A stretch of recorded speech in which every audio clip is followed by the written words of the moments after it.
Welcome back. It is the Danny Mac Podcast on the Bet Rivers Podcast Network. It's week 3 of the NFL season. It's arrived. The 49ers prohibitive favorites at Bet Rivers, 10.5 right now over the Saquon Barkley-less New York Giants tonight. Giants gritty performance on the road, looking like they were going to fall to 0-2 last week, but they rally and beat the Cardinals. Terrific second half for Daniel Jones.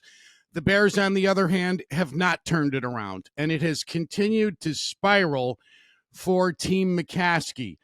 It's my pleasure to have the company of former Bears quarterback Jim Miller, a guy who knows what it's like to be in that hot seat in Lake Forest, a guy who does a great job on Sirius XM, moving the chains weekday afternoons. Jim, I couldn't have imagined it spiraling as quickly as it has.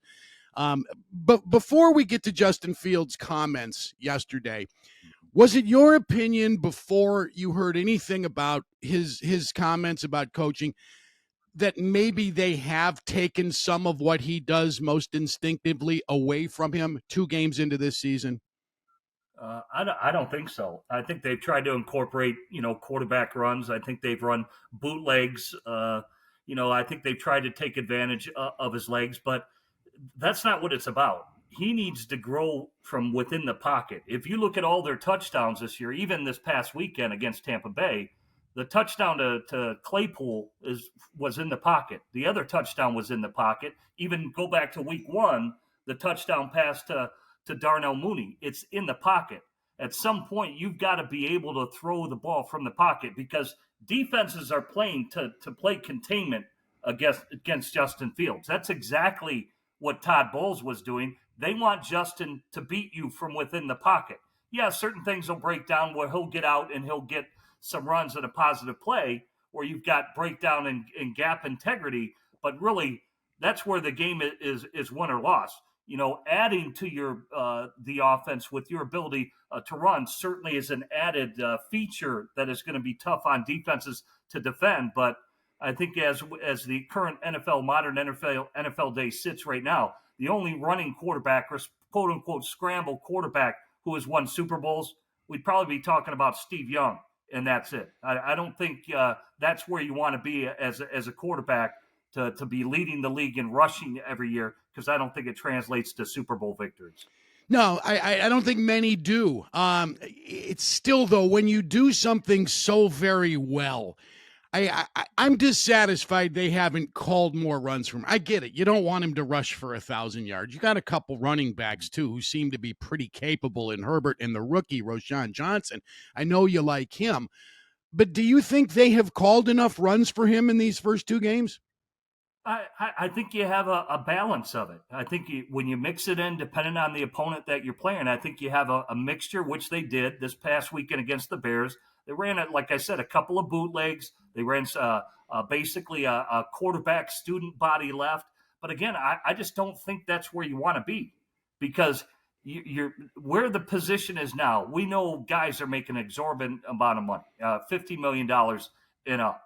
Cam Newton is a 6'5", 250-pound quarterback that is beat up and out of the league. You look at Lamar Jackson. People have questions about his durability. So yeah, you want to infuse it into the game plan as a club in your bag, so to speak. Every golf bag, you want every club. You want your offense to be multidimensional, but you don't want to be subjecting him to injuries. So I think if he's carrying over 10 times a game, probably from 6 to 8 is about where you want to be. Anything 10 or more, I think is just too much. And you're subjecting your quarterback to injury, which is just not a good thing. Backing up to his news conference yesterday and then the follow-up to cover his ass after the practice when he said, I don't blame my coaches. I don't blame my teammates. I never will. Well, you did a few hours ago. I'm sensing some disappointment from you, from the tone of your voice today in the Bears' third-year quarterback. Am I misreading you? No, I'm disappointed. I think it's been uneven, and I went to training camp this year, and I thought it was uneven at training camp. At the 2 practices I witnessed, I thought P.J. Walker outperformed him from what I saw, and it kind of continued throughout the training camp. I think for him, what I think about Justin Fields, I think he's a big, strong, smart, hardworking, and I do think he's a good leader. I just think he's very frustrated right now with what's going on. In his defense, and I've said this on the air at Sirius, as a unit, as an offensive unit, all 11 guys, they never were together all training camp. Claypool's been out since he arrived here. He missed all the OTAs. He missed all of training camp. The same can be said for the offensive line other than Braxton Jones. All right. They moved Cody Whitehair from center to left guard. Now Lucas Patrick is in at a center, and Gabe Davis, who missed all of training camp, is the right guard. And Darnell Wright's a rookie. So 4 out of 5 offensive linemen weren't even together. And then, of course, DJ Moore is new to this offense, along with Roshan Johnson, who's new. So in Justin's defense, all 11 guys haven't consistently worked together till really the start of the season. And that's not good for anybody, including Justin Fields. You could tell that first game versus Green Bay, look at how staggered the offensive linemen were coming off on the snap count. They weren't even together enough to know what the snap count was to come off on unison. So it's a collective effort. It's not just Justin. He has his part in it, but it's a unit overall, including the coaching staff. My hope going forward is we've seen the last of this non-participation from the first group in August. When you're the Chiefs, you've earned that. If you're a playoff, the Eagles earn the right to rest that veteran group of offensive linemen. You know what they can do. You don't need them in August, but we are tired of this movie in Chicago. They have not earned the right to not participate in these preseason scrimmages. I know it's a high risk. You can lose guys in those games. But Jesus, you're giving up games in September because you didn't prepare in August. That's my read on this. Am I wrong? I'll say a couple words. Patrick Mahomes played in every preseason game. He's the best quarterback in the league. Andy Reid played him every single preseason game. He played all those guys because that's what, in order to play football, you got to go play football. I mean, that's just what it is. That's how you're going to get better as a unit. Certain guys, yes, you are going to hold out due to maybe they've got a significant injury that they're recovering from, but guys got to play. And I say it all the time. Football players are paid to play football. They got to play football. Is Matt Eberflus the right leader for this team? I think he is. I don't like, probably the one thing I don't like staggered practices, meaning they have whatever it is, green, red, yellow. So red's basically a walkthrough. Yellow is like 50% tempo, and then green is obviously go. All I know is that every day the Pittsburgh Steelers are in pads, everybody's tackled to the ground. They run it because Mike Tomlin says, hey, that's what football requires. And when we got the pads on, we are playing full football just like as if it's a game. And when I look at it, the Steelers look at it as an advantage. Granted, they stubbed their toe week 1, but you can't tell me they're not physically ready to play football. I mean, that team is physically ready to go. And that's just how they play. That's just their mindset. And I think that's, with all these practices, and we know they only have a certain amount in pads, you have to take advantage of them. They are what they are. The Bears don't have a defensive coordinator right now. Eberflus not really addressing that yesterday. That was before the resignation of Alan Williams. Lots of mystery about that. Man, and I thought this defense was going to be better. I didn't think they were getting all-world players with some of the free agent signings. But Jesus, man, we're 2 games into this, and they have not caused a turnover, and they have 1 sack. That's why I have long thoughts about Eberflus as a defensive mind. I mean, his whole thing coming in here, Jim, was the Colts led the league in turnover differential in that season, and they do not take the ball away. They don't tackle well. They seem ill-prepared. They're making great players out of Jordan Love and Baker Mayfield in weeks 1 and 2. Yeah. Well, I will say this. I think last week, obviously, Yannick Ngakoue had 2 opportunities. He missed those sacks. So I think those will come. But you're right on the defensive line. Those are all free agents, all right? Those aren't homegrown talent. We'll see what happens with the guys behind them, whether it's Dexter or Pickens, and, even for Dominique Robinson, these guys got to start to develop. And they're playing these guys, all right? These guys are going to hopefully develop into players. But I will say this about the Bears defense last week. They were in a tough environment with heat, all the things. They lost two of their safeties. They were in the game when they needed to be. They got the Tampa Bay Buccaneers off the field when required and got the ball back in the offense's hands with 2:36 left in the game, where now the offense has to do their job, so to speak. So it may look staggered. It may not. They're maybe not. They're not talented enough, but they will fight on the defensive side. And I thought within the first two games, they did what was required on their end to do their job to keep things at bay. Offensively, it's been a completely different story. The offense completely has sputtered, and I thought last week the defense gave them an opportunity to win. I give NFL coaches and GMs the benefit of the doubt, usually. I've never really taken any pride in being a coach killer or a GM killer. There are 32 of these jobs. Dumb guys don't get those jobs. People make curious decisions, but I can't for the life of me understand why Ryan Poles and Matt Eberflus got together this week and said, it's a good idea to let Nathan Peterman go. Why any team would not want a third quarterback. You're one misstep away from being to your number two every Sunday afternoon. I don't find that to be defensible to not keep Peterman on the roster. He's serviceable at best and he knows your language. What is the rationale behind that, you suppose? Well, I think they've got some roster decisions right now, and Peterman could be a guy that maybe is re-signed here. Teams are always playing with the roster as it is, or to me, it's another indicator that with where things are with Justin Fields now, which is critical. I want what I'm saying right now to be perfectly clear. By the end of this year, they have to decide on the fifth-year option of Justin Fields. Right now, it's not going in the right direction. So it could be mid-year that they just turn the reins over to Tyson Bagent and see what he can do, because otherwise we know if it plays out, they'll potentially be in the quarterback market again. Justin Fields potentially could be traded because unless it's a complete 180 right now, this isn't heading down a good road, okay? Because right now I don't see anybody out there that could foresee putting a fifth-year option on Justin Fields, basically guaranteeing him over $20 million when the play hasn't justified it. So there has to be a big turnaround from him, a complete 180. Everybody knows what Nathan Peterman can do. Tyson Bagent comes in as an undrafted free agent, highly decorated from college, has looked good, has done everything that's been required, has played well in the preseason games. Anytime he's practiced well. And who knows? Is he the next Brock Purdy? Who knows?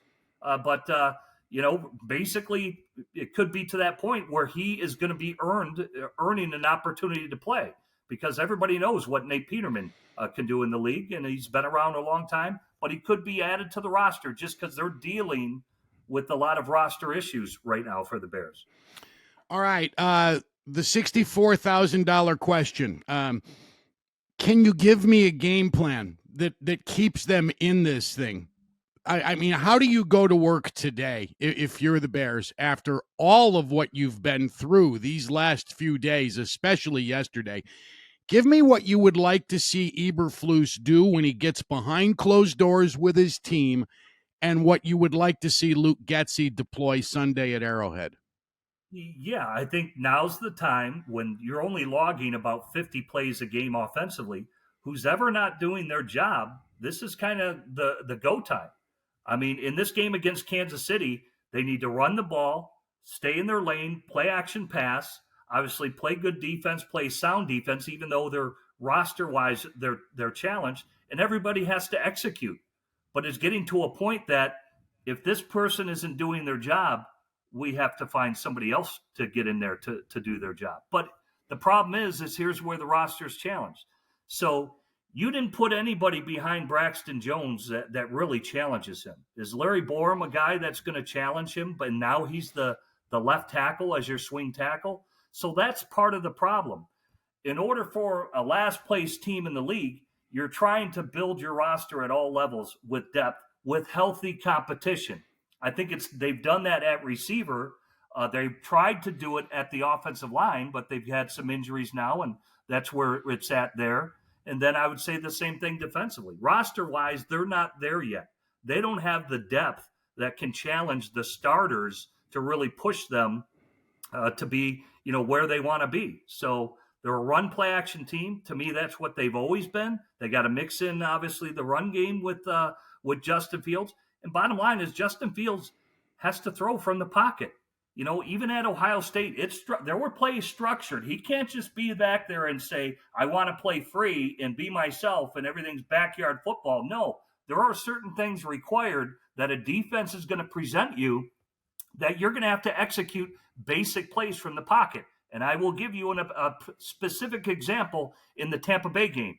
X in, Z post. DJ Moore's on the X in, Claypool's on the Z post. That's the most basic passing play in football. Since high school, I've ran it in college, ran it in the pros. It's basic in every offense. He drops back, has plenty of time. DJ Moore comes wide open on the in-cut. He doesn't deliver the ball. And DJ Moore, they put the camera on him during the game. DJ Moore's like, "What's going on here?"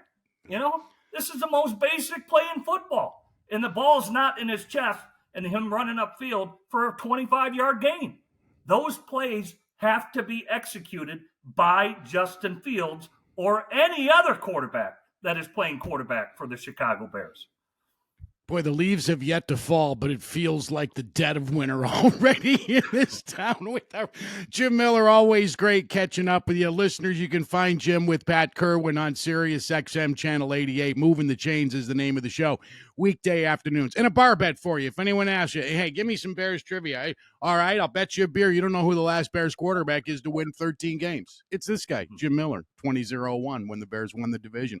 Thanks for the visit, man. Have a great weekend. All right, you too. Always good to be with you, Danny Mac. I want to remind you can get extra value this football season with Bet Rivers Squares. Win up to $10,000, $10K in bonus money. Bet $10 in same-game parlays on any game with the Squares icon to earn a square. The Bears are huge underdogs against the Chiefs, 12.5. At least that's what it was minutes ago. I imagine it'll go up before kickoff. It usually does. So if you're thinking you're inclined to bet the Chiefs on Sunday, why wait? Get it before the price goes up. I did not play in week 2. I would have won a little bit of money, but I was a little bit reckless in week 1. I admitted that Monday on the podcast. I'm never going to lie to you about what I win or don't win.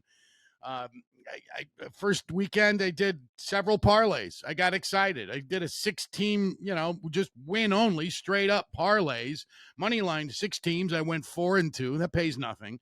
And I did a 3-team parlay, which blew up right out of the chute at noon. Didn't even get to the Bears in Green Bay in week 1. So because I peed away some money in week 1, I kept my money in my pocket in week 2. Mikey McDermott taught me that in the movie Rounders. You can't lose what you don't put in the middle. Of course, you can't win much either.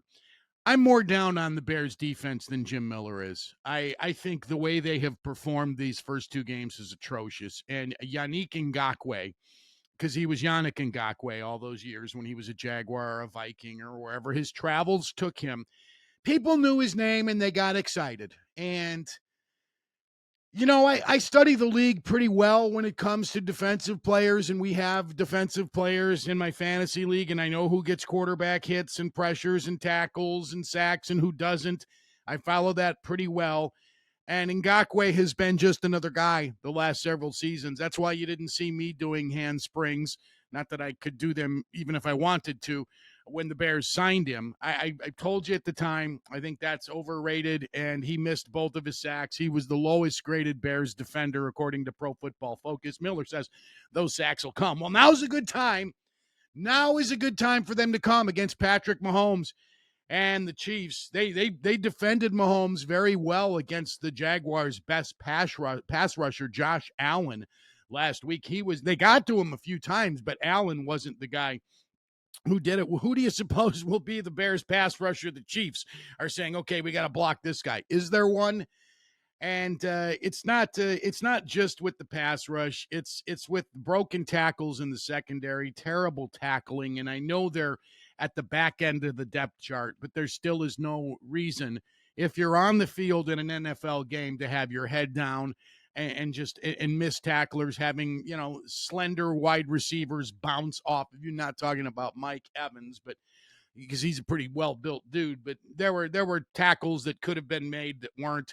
Tampa had the ball 36 minutes on Sunday, and in 2 weeks, what the Bears have done defensively against Love and Mayfield is just unacceptable. They gave up 245 yards of passing to the Packers, then 317 to the Buccaneers, 562 passing yards. Those two quarterbacks, Love and Mayfield, hitting for like 67% of their pass attempts, 41 out of 64, 4 touchdown passes, no interceptions, and the Bears have recorded 1 sack on the year. They can't get off the field on third down. The Packers succeeded 9 out of 6 times. The Buccaneers were 8 out of 15. You can't give up 55% of your third down conversions defensively and expect to win, especially when your offense is as challenged as it has been. You're struggling to put points on the board, and that's dreadful. I don't agree with Jim Miller either. And, I put guys on to get their opinions, and I don't necessarily want to always debate the issue because I want to hear them talk about a wide variety of topics. I get a chance later to give you my perspective on it, and you might have already heard me say this, but when it comes to the Bears headmaster, Matt Eberflus, I don't see a guy who exudes confidence. I don't see a man who looks like he is a guy who you can lean on during times of crises, and that's where the Bears are. And yeah, I was taught as a young man, don't judge a book by its cover, but easier said than done. I think there is something that's required of a head coach of an NFL team or, a Power 5 college team. You have to have presence when you walk in that room. When you stand in front of 60 dudes, you have to get all of them to buy in. You have to have them believe that you know what the F you're doing and that, following your way is going to be the right choice for them. Eberflus does not make me feel that way, and he never has. And I think it was stupid on opening day when the Bears announced Eberflus as the head coach to give him the same news conference they gave Ryan Poles, the new GM. Those are individual press conferences, and I saw Poles push back against a few of the questions early on and was aggressive, very coarse, and that's not who Eberflus is.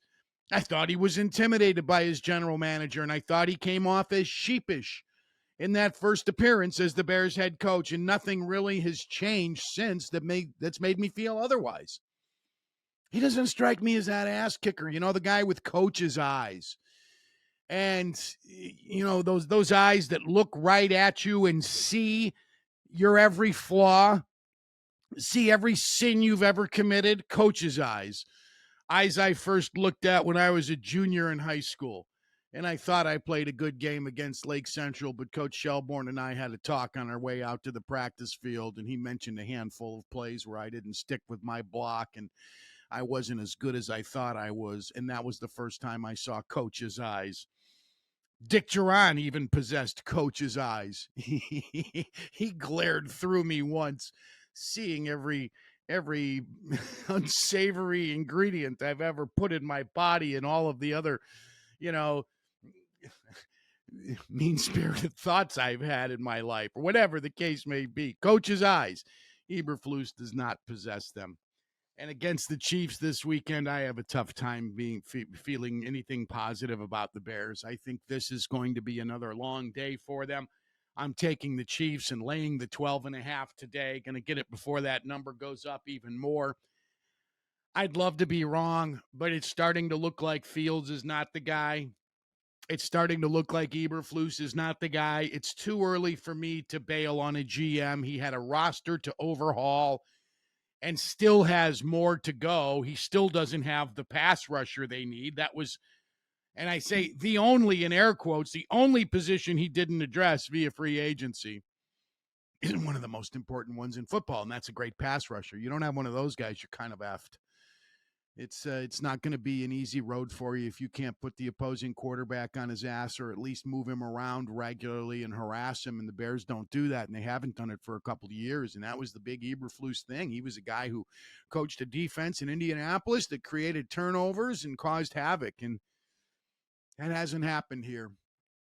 Someone asked me yesterday, when was the last time he said, can you ever remember a season that just destructed so very quickly? And I thought, yes, I can.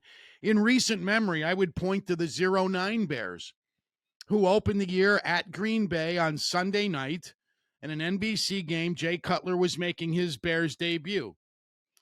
I was at the game with my wife, Sherry, and showmates. We did our show from the Stadium View Bar in Green Bay the following morning, did the midday show, 9-1. McNeil and Spiegel on the score. And Cutler threw 4 interceptions in his first game in a Bears uniform. My favorite was the one he threw to defensive tackle Johnny Jolly. Hit him right between the 9 and the 7. Johnny Jolly, hey, I got the football.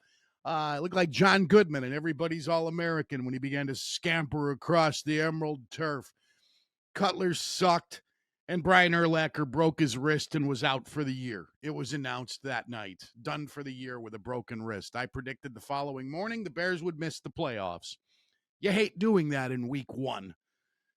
But they did miss the playoffs. They won more games than I thought, but they were still terrible. They went 9-7 that year. And Cedric Benson buried their ass in a game in Cincinnati. Cedric Benson, the former Bear, the late Cedric Benson, had a career high, I think 172 rushing yards against the Bears. Frank Gore rolled up big digits against the Bears defense. They couldn't stop anybody that season. And then you had the Cutler problems offensively. So that was a year that started probably. Now, you didn't have a defensive coordinator resign after 2 games, after really coaching only 1 game. And there's a lot of mystery on that. And the rumors are real ugly as to what might be going on with Alan Williams. He says, I want to take care of my health. In his statement released through an attorney, he says he wants to take care of his health and his family. There are a lot of rumors that would lead one to believe, if those rumors are true, he's copping out and he's pointing to health and his family. He's trying to save his family. I get it, but there are some, alleged behaviors that are just absolutely absurd and unthinkable, and you don't want to think about them with anybody you know or have ever rooted for or anyone who lives in your neighborhood. But they're just rumors until proven otherwise.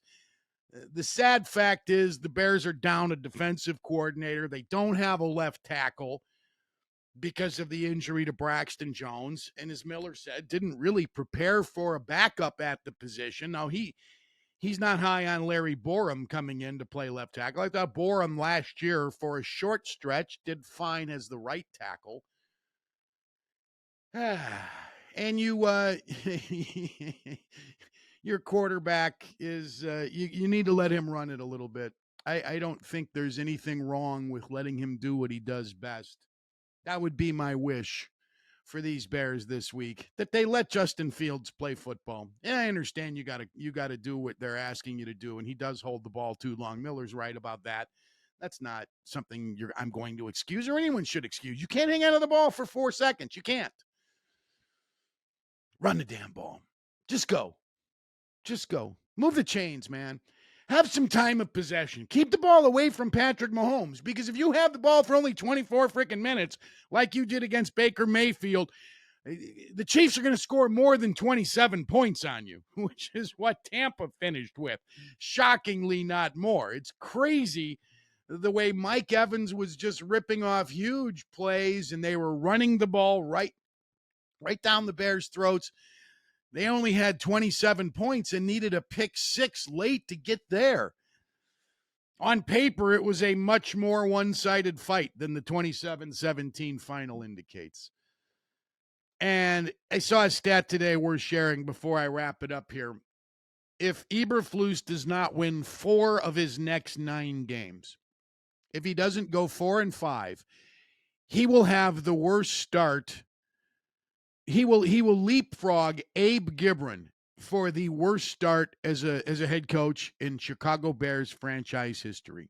He needs to win 4 games of the next 9 to avoid being lumped in there with Jeremiah was a bullfrog. Abe Gibron, the pride and joy of Hobart, Indiana. Oh, my God. Tell me that's not going to happen. Douglas. NFL Films with Abe Gibran. Short passes. Got to meet him once. You actually only meet someone once in Tampa at the Old Sombrero. Story for another day. Thank you so very much for listening to the Danny Mac podcast. I'll be back Monday morning with all of the Bears and Chiefs to recap and lots more on the NFL as we shake out this third week of the seasons. Will the Chargers finally post one in the win column? I'm not as okay with the Chargers at 0-2 as I am with the Bengals, but I still think their quarterback is too damn good for them not to play football in mid-January. Everybody plays in January now because the season ends too goddamn late. But I think the Chargers will be a playoff team. They're too good to not make the playoffs despite their idiot head coach, Brandon Staley, going for 2 in the second quarter of their team their game this past Sunday. Against Tennessee? What are you doing? Yeah, I think they went up 11-3 with the 2-point conversion. Really? And you got the conversion. That doesn't make it right. Not in my world. Thank you for listening. Thanks to Adam Delavitt, Baby Capone, the big boss man at Bet Rivers Podcast Network. My executive producer is the Highland Trojan, Sam Michael.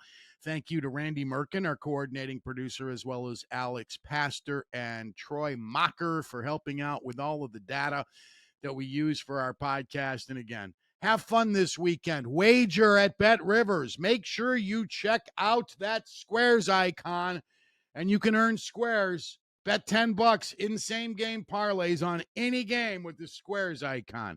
You can win up to 10 grand. Boy, could I use that 10 grand. That would more than make up for my opening day sins. Enjoy week 3, everybody. I'm Danny Mac. Thank you for listening.